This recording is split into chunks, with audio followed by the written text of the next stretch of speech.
Yeah.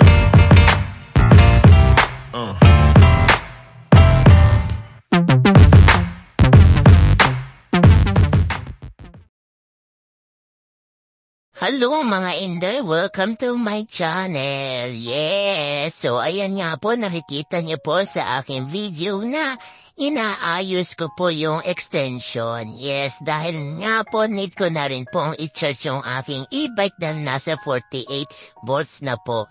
At dahil dyan, gamit na gamit din po kasi ito no nakaraang araw. So, chinarge natin yung e-bike ng 8:54. So, i-charge natin siya ng 5 hours. Kaya matatapos yun. Mapupuno yung e-bike ko ng mga 2 o'clock. Ayan, siguro pagsapit ng 2 o'clock in the afternoon, nasa 53 volts na siya. Kasi according sa charging tips, pag nasa 48 volts na yon, i-charge lamang siya ng 5 hours. At ayan nga po mga Inday, ayan, nag-prepare na rin po ako ng pagkain ng aking mga alaga dahil need na rin po nilang kumain ng kanilang breakfast. So nakikita nyo po, kompleto po silang 5. And after that, ako po ay naghugas ng mga gamit namin sa bahay. So especially nga po yung mga plato, kutsara, baso. Opo, so ayan nga po, nakikita nyo po, hinuhugasan ko po yung aming mga kagamitan para naman po kahit papaano ay maging malinis po ang aming lababo.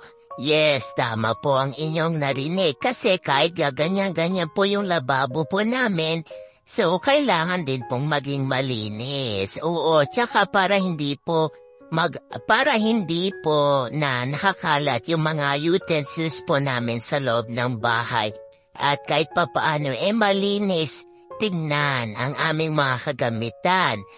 And so, ayan po yung kasunod, nagsaing na rin po ako ng aming bigas para po maisalang na rin po at maluto. Opo. So, para makain na rin po kami mga Inday. At habang nagsasaing, nag-charge, so ayan po, nakikita niyo po, naglinis po muna ako ng aming bahay. So nakikita niyo po, ayan po, nagwawalis po ako dahil puro balahibo na rin po ng aking mga alaga. And after that, ayan po, nagmap na rin po ako para naman po malinis tignan. Kaya ganyan-ganyan po yung flooring po namin.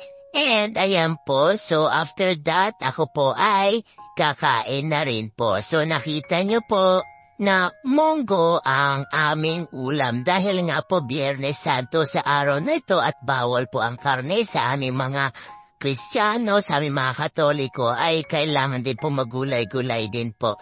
And ayan po, after po namin kumain, nagtanggal na rin po ako ng mga garapata ng aking alaga gamit ang tiyane at tubig. Oh yes, so ayan nga po. So ayan po yung mga garapata ni Yummy. So, ayan nga po mga Inday. Mga ano po yan, mga nakuha ko po sa 5 dogs ko. Oo, kasi mainit talaga sa panahon ngayon kaya dumadami yung garapata nila. At may mga kalabaw pa nga po dyan. So, ayan po lahat. Yeah.